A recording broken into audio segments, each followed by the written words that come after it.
Hey there, and welcome to this week's episode of the Ratliff Mandolins Weekly Production Diary. And if you're wondering what I am doing, I'm cleaning the fretboard off of this little Terz size guitar so that I can start the finishing process. It's mostly sanded, but if I can just get it completely sanded and ready for a coat of finish, I put that finish on there, and from that point on, then generally I can only work on it about 5 or 10 minutes every day.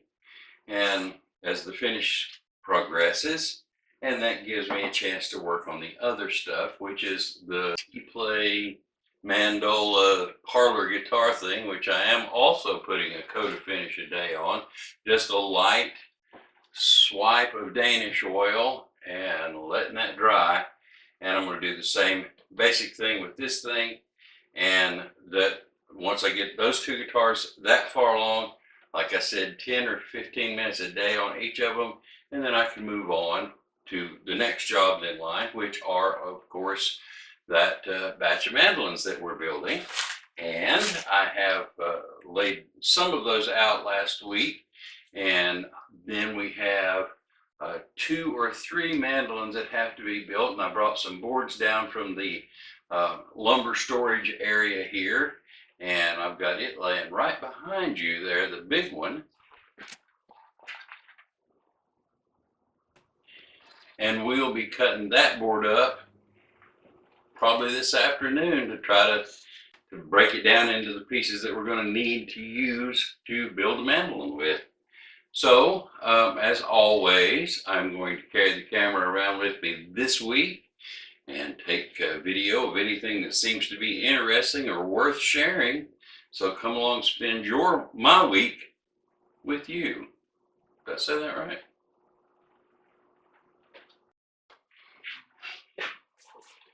I have now given this little guitar a final sanding with 220 grit. I'm going to go turn the compressor on, blow off all the dust, wipe everything down, and put a coat of shellac on it, and we're just going to see what happens.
So there's the first coat of shellac on that guitar, and I probably will not put any more on the neck because that is the original finish from 1927. So I'll put just enough on there to kind of preserve that, and we'll be going back each and every day and just putting another coat on the body, and we'll see how that goes.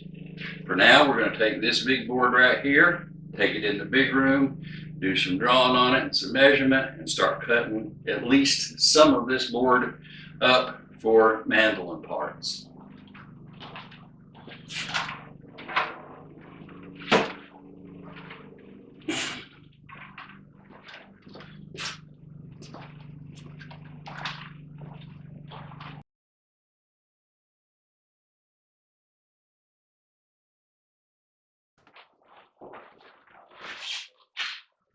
Now, as you've seen, I've got some mandolins in boxes, and they're mostly built. They need fretboards and that sort of thing, but they're basically the carcass is built. But I've got some mandolins in this batch that are not even started yet. Specifically, I have an order for an oval hole F-style oval hole. So I don't have one of those, so we're going to have to build one of those from scratch for this batch. And also I have a master model that has, the fellow wants to have some pictures taken of the woods that are available, and he's kind of looking at one of the web pictures on my website, and the mandolin he's looking at has got a bird's eye back and sides, and he wants to know if we can kind of copy that wood. So I'm going to have to take some bird's eye that I have upstairs and kind of lay out a mandolin body on it, take some pictures of it, plus this curly board that we're going to build the oval hole out of, because this is really nice wood, and get some pictures of that. Maybe he'll change his mind once he sees that. This is a very nice piece of curly maple that I cut off of a board that's upstairs that's almost perfectly flat sawn, so it'll make wonderful necks. Very, very curly. So we're going to make the neck for at least the oval hole out of this board right here, and probably the back and maybe the sides out of this board right here. And then we'll take pictures of the stuff once it's worked down just a little bit, plus the bird's eye stuff to send to the guy in Idaho. And that's where we're at, and I'll probably take the rest of the day and maybe a decent portion of tomorrow. I don't know, but that's where we're headed right now.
Okay, there's the necks that will come out of this board.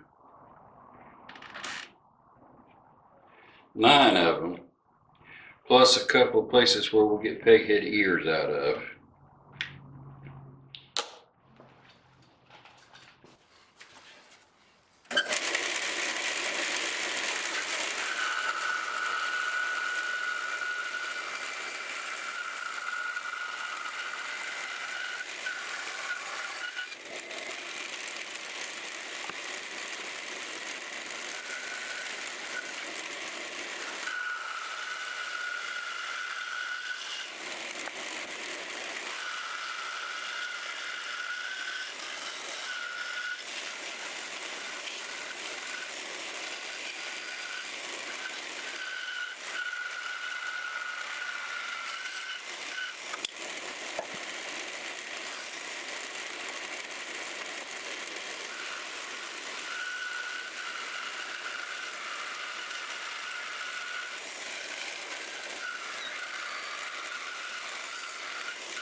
Now I have 9 neck blanks and enough peghead ear material to do 6 of those out of that board.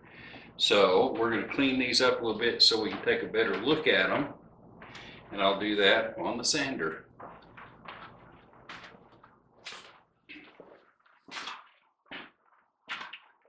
It is now Tuesday morning, and these necks are all cleaned and sanded and squared up, and they are ready to have the slot cut for the truss rod, and then the hole drill for the truss rod pocket, the access hole, so that we can adjust the truss rod.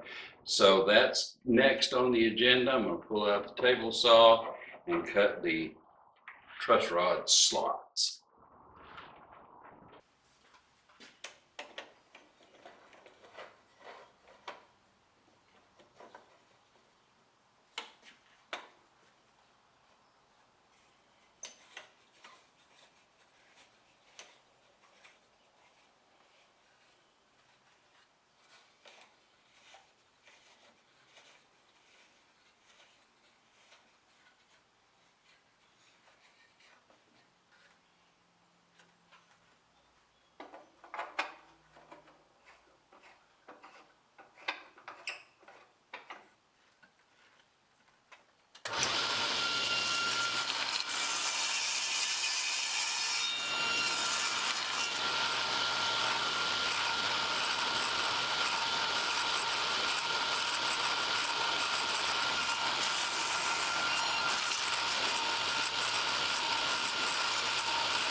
Okay, well, right after I shot that last piece of video, I had 9 necks to do, and on the 8th neck, my machine freezes up and just kind of collapses and won't work, and I can't get the neck out, and it was just kind of a mess. So I wound up having to take the entire machine apart and rebuilding this little section right here. This thing was a homemade boring machine to begin with, and it's lasted almost 1,000 mandolins. So I did pretty good with it, and if I just have to do a little bit of repair work after 1,000 mandolins, I really can't complain. But I did have to rebuild this section right here, and I'm getting ready to put it back together and finish that last neck.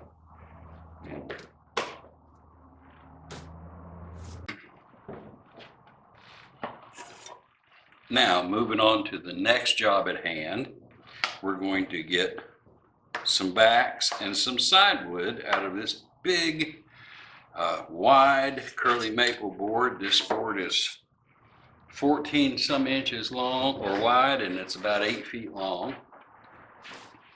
There are some small checks here that I don't think you can see, but they're there.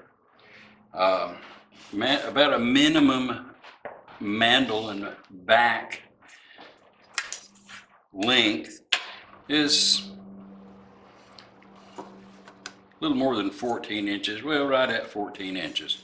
Absolute minimum to make an F-style mandolin. And the absolute minimum to start this piece of sidewood is 28 inches, so that's obviously 2 times 14. So we should be able to pull some 2 backs, one here, one, or 4 actually, one here, one here, one here, one here, and then for what's left in the very middle of this board, we should be able to make some sides. So because of these checks on the end, I'm going to overcut the length of this board, and instead of 28 inches,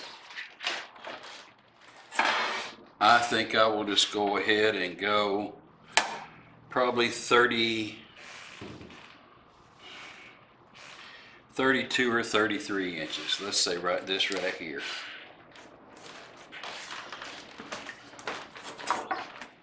Now these are just rough cut measurements for how I'm going to divide and cut this board up. So we're going to start by cutting the board this long, a little too long, that's fine.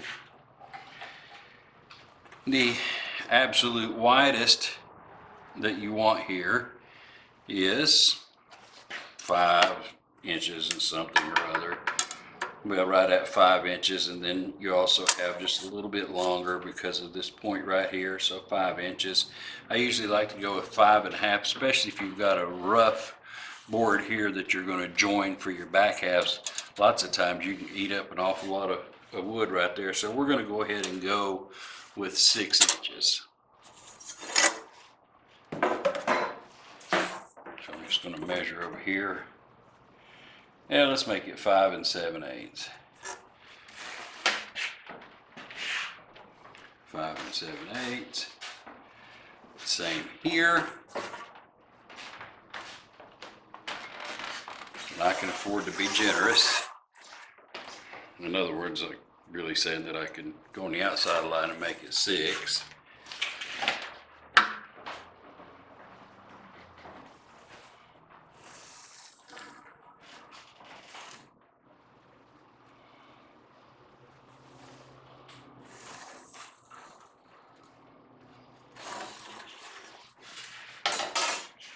So we're going to have a mandolin, half of a mandolin here, half of a mandolin, or a mandolin back here, here, here, and here, and then this will be perfect side wood.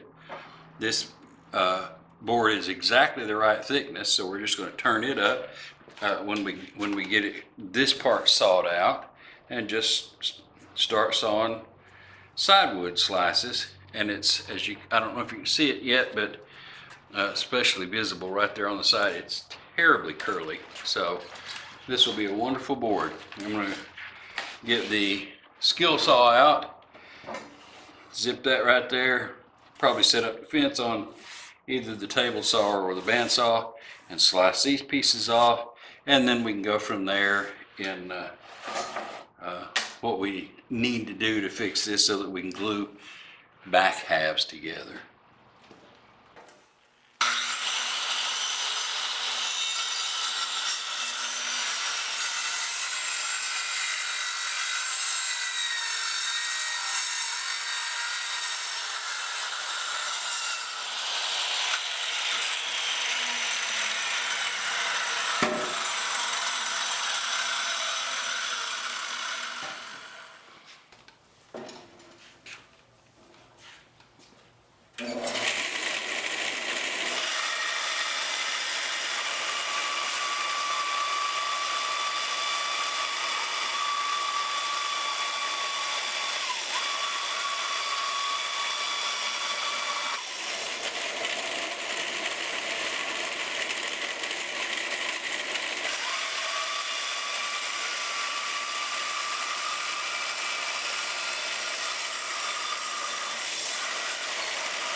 And now that board is cut up into the right shapes. I've written crack on the bad end so that I'll know to stay. I'll start up here and work my way down and cut off as much of this as I possibly can. This will be turned up and sliced, like I said, to make wonderful sides. And these boards will be cut into back halves, matched up, And then we'll have 1, 2, 3, 4 backs out of that. So you can kind of see that that even if you're just going to build 1 or 2 mandolins, lots of times you wind up with by the time you cut the wood up in the best way to use that wood, you have more parts than you really need, and that's how it is that I get extra stuff virtually every batch. Okay, well here we have those 4 backs. They're laid out and numbered so that I can't get anything mixed up, with arrows pointing to the surface that needs to be joined. In other words, we won't put this thing together this way.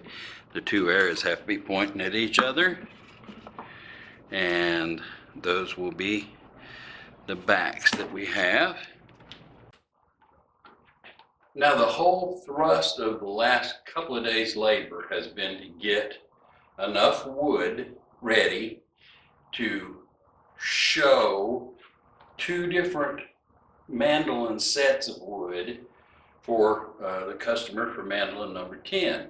He's looking at my website, the Ratliff Mandolins website, and looking at the second mandolin down and saying he liked that wood and he liked that mandolin and everything. Could I get as close as possible to that? So the wood for that mandolin wasn't exactly bird's eye, but it was pretty close, and so I have the closest thing that I have here is bird's eye maple, and I've got enough to do 1 entire mandolin in bird's eye, sides, back, and neck. And then we've got that really curly board that we laid out here. So the point behind what we're going to do is I'm going to wipe some water on these mandolins to kind of show the grain. You'll be able to see the grain much better if I get it wet. And he can take a look at both sets, pure tiger stripe or curly maple, and then this bird's eye maple, and make a choice which one he wants his mandolin made out of. So that's what I'm going to do right now. I'll bring you over here, and then once I get it wet and everything, I'll take the camera and just kind of walk around it so you get all the different light choices. You know, you'll be able to see all the little reflections and everything, and that way you'll be able to make a better choice as to which set of woods that he would like better, and you too. So let's do that. Now, as far as the curly maple goes, I don't know if you can see it here, but this is back number 2, and I kind of sanded all this stuff down pretty close to 120 grit so that you'll be able to see the figure in the wood and will not get fooled by saw marks or anything. So this is mandolin number, or the back number 2, and I chose that one simply because that was the first one that kind of got, I run everything through the sander, and this was the first one that actually got clean. This is the side wood that comes from this board, as you've just been watching. And this is the neck that we were putting the truss rod pockets in yesterday, and it's very similar to this wood as well. Now we have this curly, or this bird's eye board here. It's already glued together and ready to profile out. These sides are about to come out of pretty much the same board, so they're very similar. This neck is it's a bird's eye neck, but it didn't come out of the same board, so it doesn't quite match as well these boards as this neck matches these boards, but nevertheless it's still a very good match and very pretty. So let's put some water on this. I'm just going to dip it out of a pot of water, and you'll be able to see the figure on the wood. We'll start with this neck first, lay it off to the side, and we'll do the back.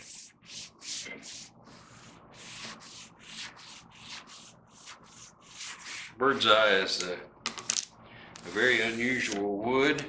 The growth of the, I guess if you were to travel, follow the water in its travel up the tree, it just goes everywhere and just a nice swirly mess. And once you cut across that, that's what the grain looks like right there. So we're going to lay these off just a little bit here so you can take a good look at that back. We're going to do this over here.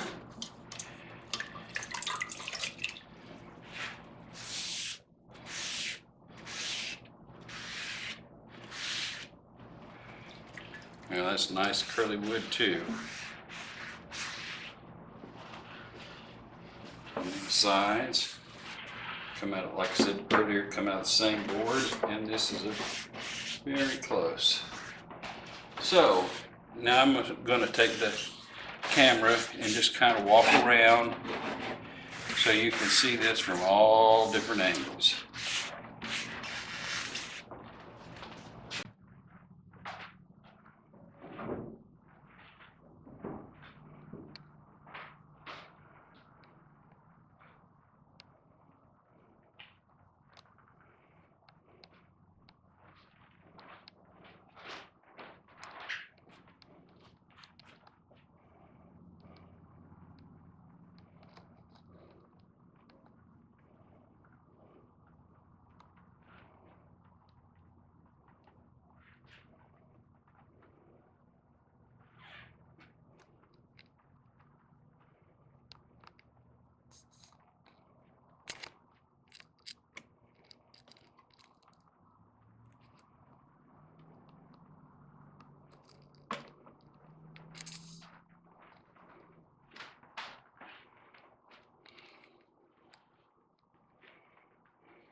So there we have it. We have the bird's eye, we have curly maple, and that's about all I know to do in the way of choosing the wood for the R5 Master model that's going to be in this batch.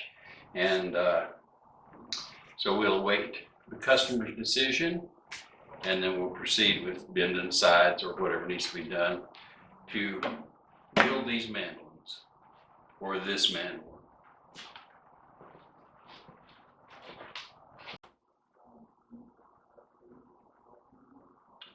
It is now Thursday, so let's take stock of where we're at actually in the whole flow of things. We have these necks, and they are ready for the peghead ears to be glued on. I have brought some spruce down for the master model and for the oval hole mandolin.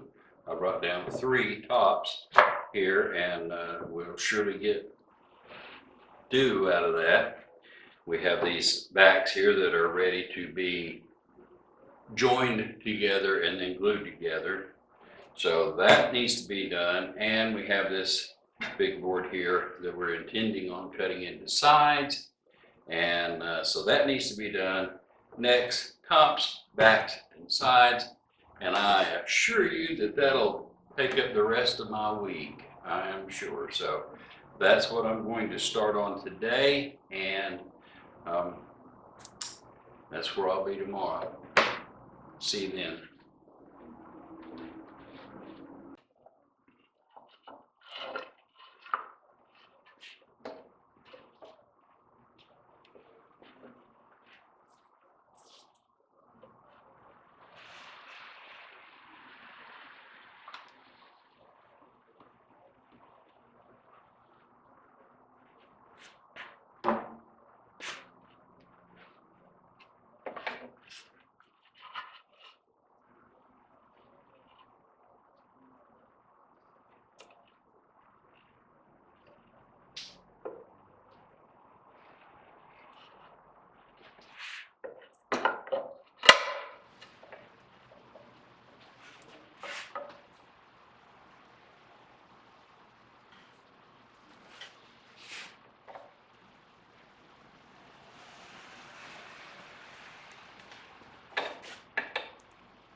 It is Friday, and all I've done most of the day has been gluing up backs and tops and peghead ears. And a friend of mine has loaned me this thing to try out. It's, I guess, designed to provide clamping pressure if you're gluing up guitar backs or tops. And we're going to try it on wedge-shaped mandolin pieces. This is some spruce, and so it's got these cam clamps that slide along these red tracks here, and apparently the two pieces of wood are going to be locked in like this. Locked in, these things will slide forward and then provide the clamping pressure with that cam action there. And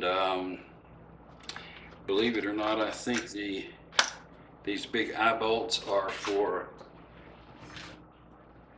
simply a big pipe to go in there, and then they have provided 3 Teflon wedges that I assume go in there like that to keep the two halves from buckling up. So we're going to give this a shot. I'll shut up and we'll just spread glue and see what's going to happen.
Well, that thing did its job quite well and delivered the clamping pressure and put the two pieces of wood together.